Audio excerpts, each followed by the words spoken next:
Islamophobia has become a huge industry that transcends borders, whether you're on the left or the right, and community after community, country after country. But at the heart of this is the great replacement conspiracy theory propagated by a white supremacist, which is influencing policymakers around the world, which is basically there's this mad conspiracy to replace all the white people in Europe with brown people, predominantly Muslims, which is, falsely incorrect and offensive.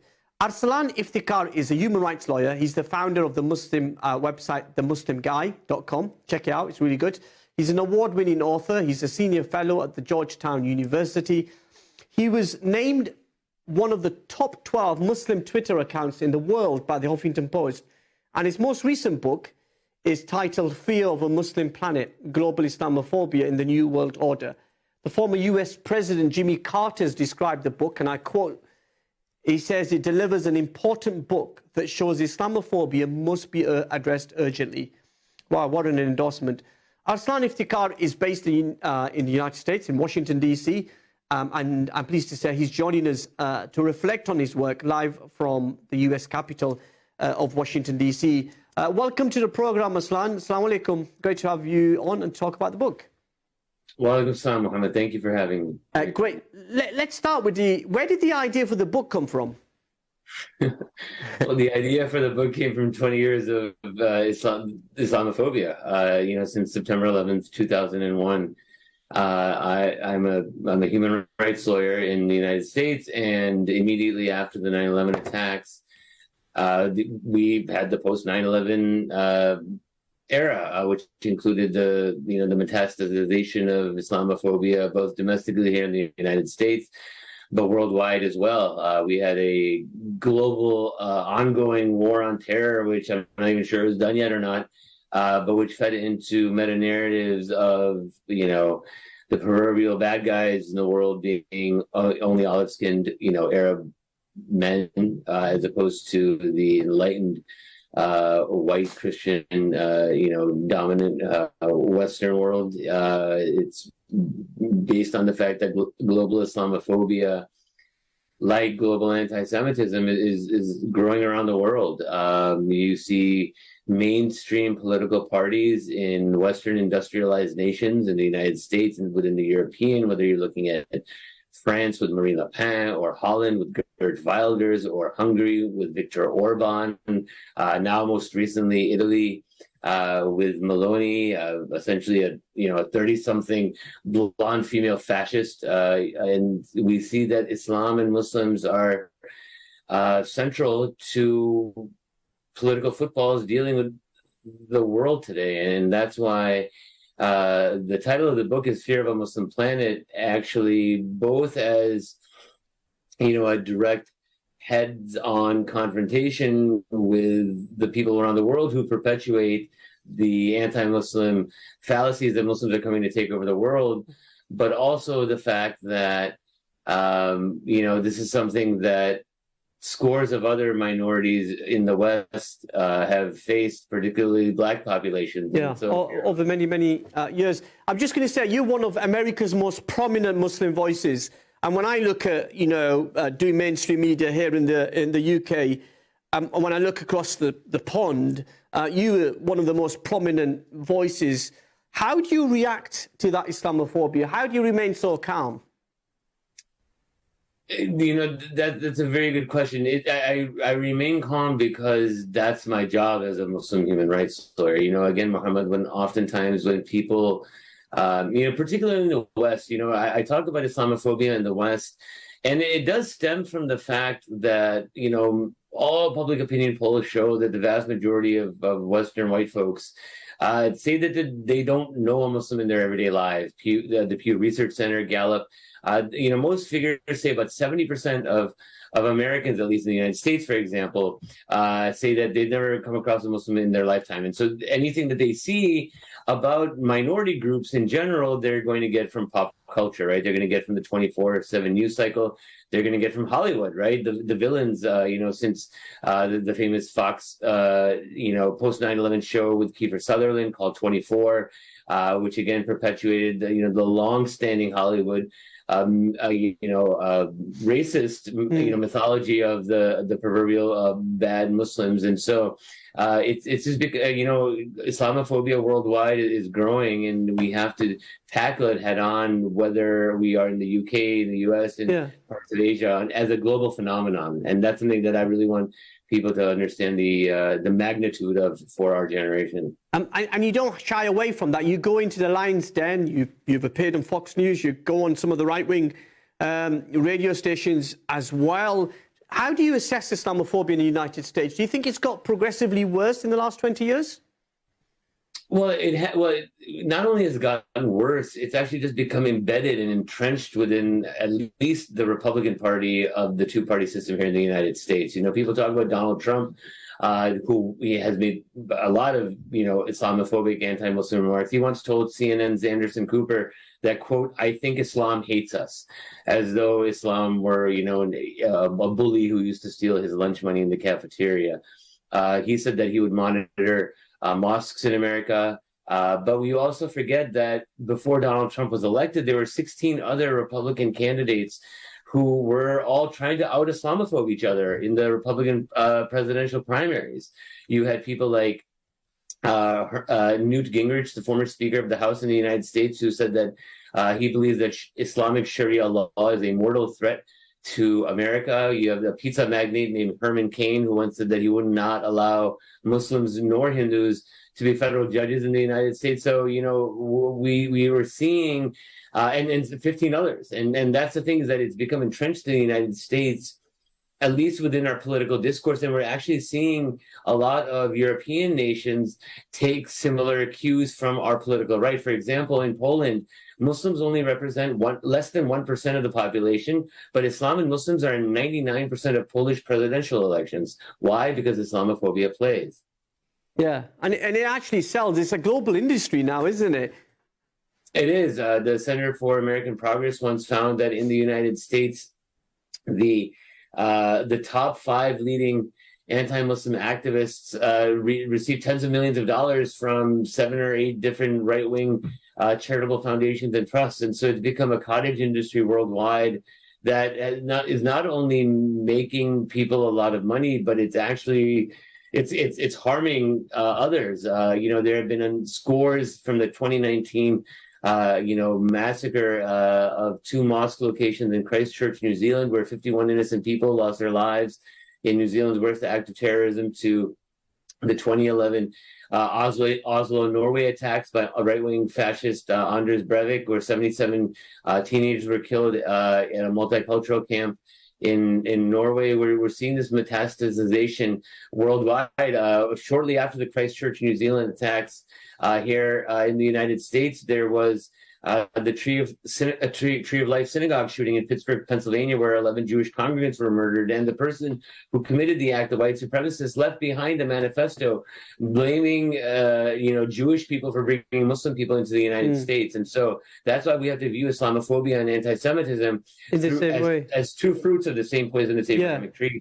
And as part of his manifesto, the Great Replacement conspiracy theory was at the heart of that manifesto, and it's something which the far right have been pushing. Just in very simple terms, what is it and how does it impact policy making across the world?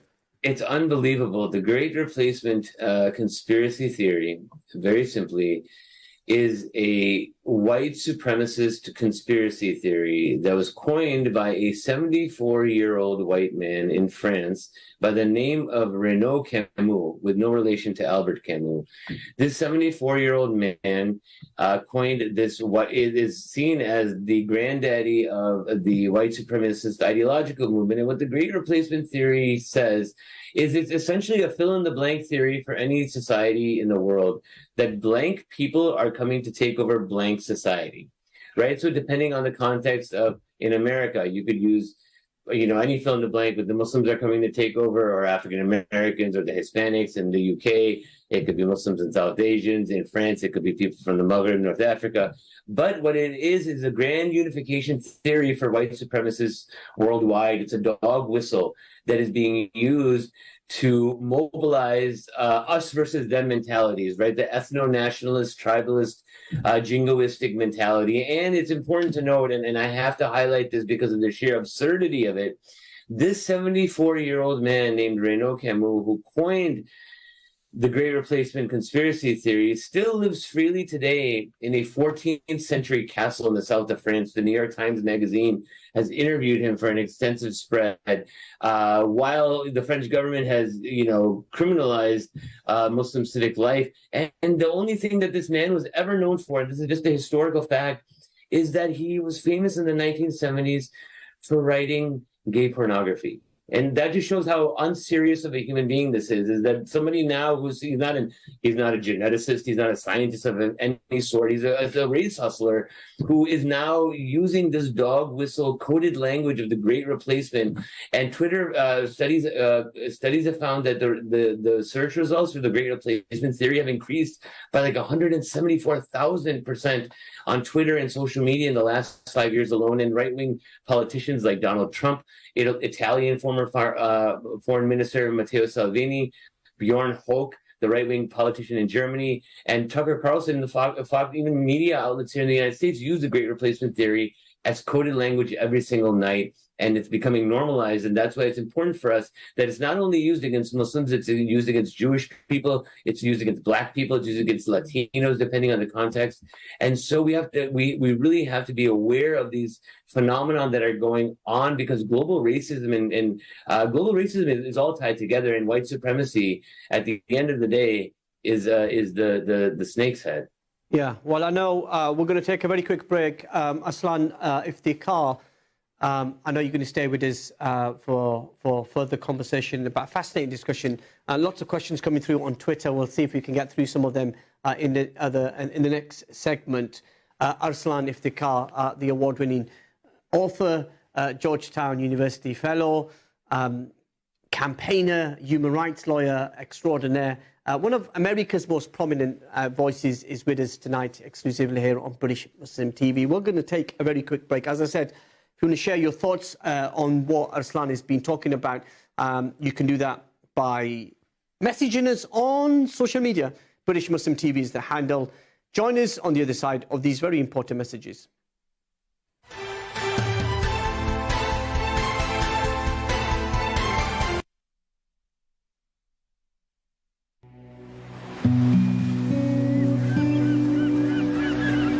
It was on my first trip to Pakistan when I was 12 that I saw kids my own age whose backs bowed under the weight of carrying water containers.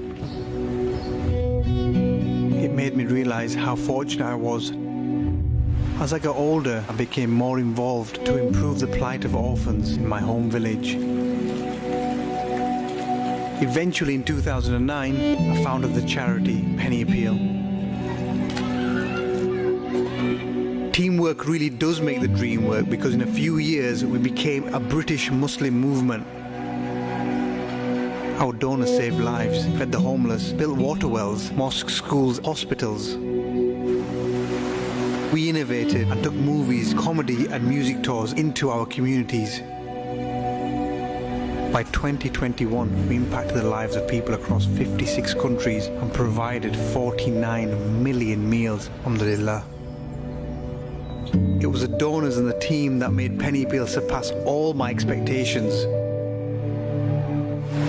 But it wasn't without struggles, because I learned some lessons the hard way. So I hope you don't mind if I tell you the whole story of Penny Appeal. Small change, big difference. Assalamu alaikum wa rahmatullahi wa barakatuh. Ask on WhatsApp any questions, any recommendations, any advice. We sometimes fall into the trap of the devil, of shaitan, and unfortunately lose our way.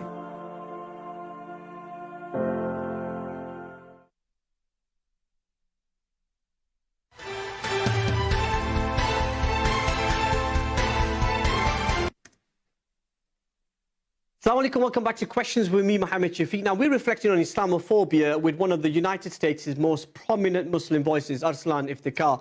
He's a author, he's a human rights lawyer, he's a Georgetown University professor and, fellow, and he's just been telling us about his extraordinary life. And if you want to ask him a question, you can do so. The lines are open 01924231083 or on social media. British Muslim TV is our handle. Now, Arsalan, in the work that you do and in the work that you say, that crimes are more likely to be labelled as terrorism if there are Muslims are involved. What do you think the impact of that theory is? I mean, the impact of the theory is that that leads to overall suspicion of Muslim women, men, and children around the world. When you co-opt a term like terrorism to only apply when a olive-skinned brown Muslim man with an ethnic-sounding name does something, compared to that same criminal act which might be done by a white guy, it has impacts on future generations of young Muslim girls and boys around the world. There have been numerous studies that have been done. I think most recently, a couple of years ago, the University of Alabama did a study which showed that the media's coverage of acts of terrorism committed by Muslims was 348% higher than those committed by white domestic terrorists. And even in terms of consistency and double standards, we have to understand that we live in a global village today. Everything that things that happen half a world away have a direct impact on people all over the world, and we have to show an overall consistency when we talk about criminal acts and the double standards that exist today between racial and religious minorities around the world. Now, President, we mentioned Jimmy Carter, who wrote about your book. President Bush, President Clinton, President Obama, all hold high view of you and the work that you do, and you have a good relationship with various governments. Do they actually listen to you, what you actually have to say? Well, sometimes they don't have a choice, and that's why you come on television, right? And that's how you help sway public opinion. This is this is the levers of power that non-state actors use to try and influence their governments to do the right thing. The job of any human rights lawyer is to criticize everyone without fear or favor. I've condemned every Muslim country on earth because there are human rights abuses which occur, in all of them. But I've also condemned, every Western government on earth because they commit human rights abuses as well, because they're human beings as well. We forget that there are 8 billion human beings who live and share this planet with us today. We just passed the 8 billion mark a few weeks ago, actually. And we've lost that culture of humanity where we don't value human beings, other human beings' lives, and our own lives with any sort of value. And I think that we need to change that. And that's why, I do the work that I do as a human rights lawyer. We in the human rights lawyer, we are literally the lowest rung of the legal totem pole, right? We make the least amount of money, but we sleep the best at night. Yeah. And what's the feedback been like from American Muslims and the Muslim community in the United States? Well, I mean, we've all been dealing with 20 years of the post 9/11 world, right? Immediately after September 11th, we had George W. Bush. His Justice Department rounded up over 1,200 Arab, Muslim, and South Asian men immediately in the days, weeks, and months after 9/11. They actually admitted the Inspector General of the Justice Department at the time, Glenn Fine, who actually once played for the NBA San Antonio Spurs, by the way. He actually publicly told Congress that they stopped keeping count of how many Muslim, Arab, and South Asian men they were rounding up after 1,200 because, quote, the statistics became too confusing. Like, they couldn't keep up with how many Muslims they were rounding up. And so, for the last 20 years, the American Muslim community, we have not only,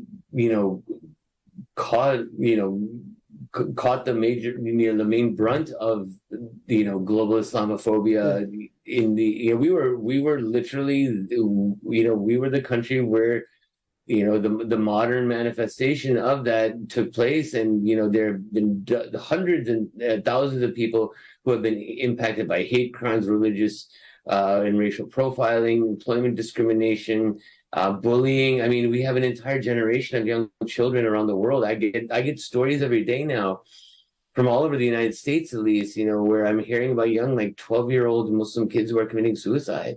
They're literally hanging themselves in their rooms because they feel such despair. And there's, a lot of these are, Black African refugees.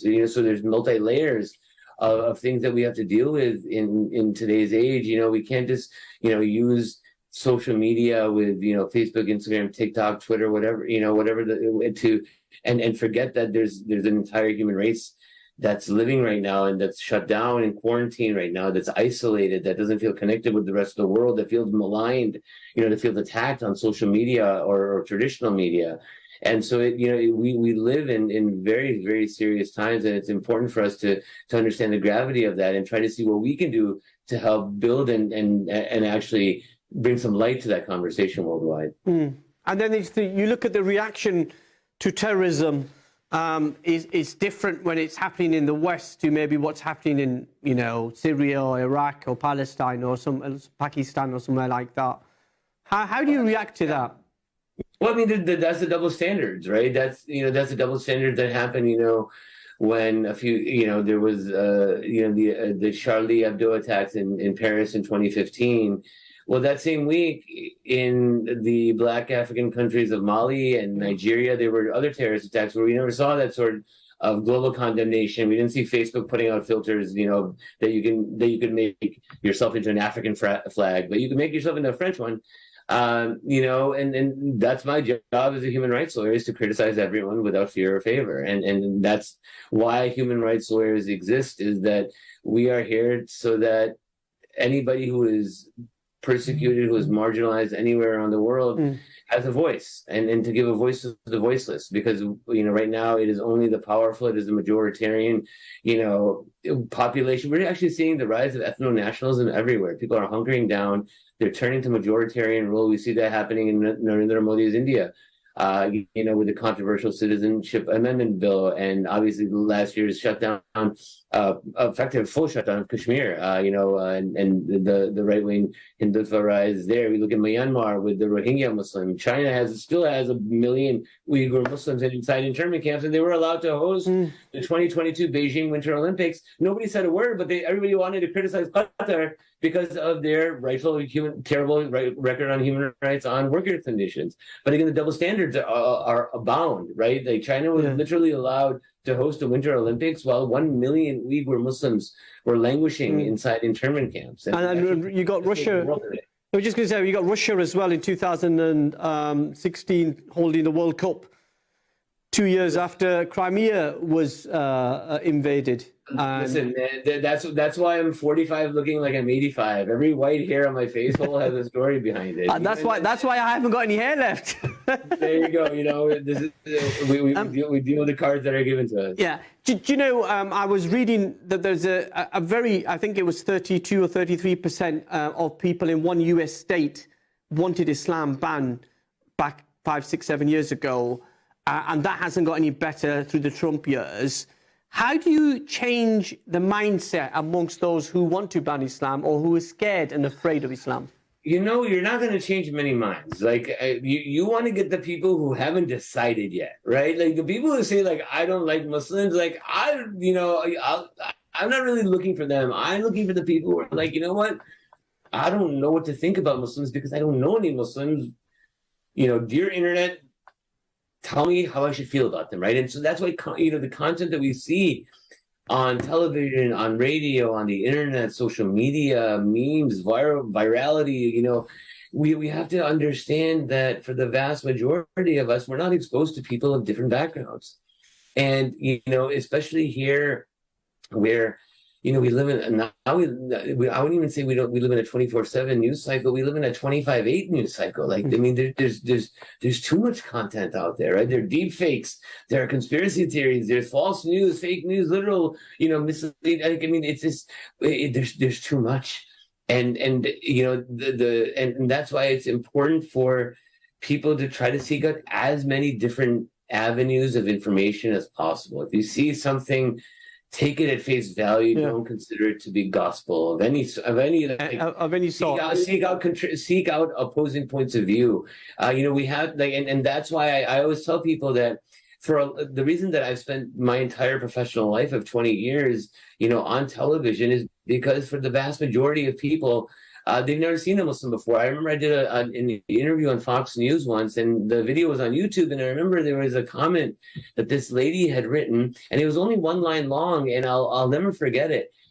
She wrote, I didn't agree with anything that he said, but I really liked the pink tie that the terrorist was wearing. Now, most people would focus on the fact that she called me a terrorist, but the fact that she liked my pink tie was that 1%, that incremental humanization, that I can actually work the on. fact that she saw me a little bit more as a human being. That's all we want is for people to view everyone as much as three-dimensional human beings as possible, because we want people to view us that way. I'm running out of time. We've probably got a couple of minutes, and I just wanted to ask that final question. 90 seconds. So you've done this for 20 years, as you said. What's next? What's the next chapter in the Arsalan Iftikhar story? There is no next chapter. My entire existence has been responding to global events. And so, I'm going to go to sleep tonight, and if God grants me the, great blessing of waking up tomorrow, I'll see what tomorrow brings. And, my job is to make sure that every person has a voice, and particularly, young Muslim boys and girls around the world. I want our future generations to feel proud of their Muslim identity, because we're seeing in many parts of the West where it's constantly under attack, and Muslim kids are hiding their identities, and I want them to be able to see somebody who is fighting for not only their rights as a Muslim, but to be able to show that you can be, a proud member of the human race Absolutely. in the 21st century and still be a believing. Thank you so much. And I've watched you over those 20 years and taken great inspiration from your media interviews. And I think it's shaped the Muslim thinking, not just in the United States, but around the world. Thank you so much. Great honor to have you on the program. My pleasure. Thank you for having me. That was human rights lawyer and the author, Arsalan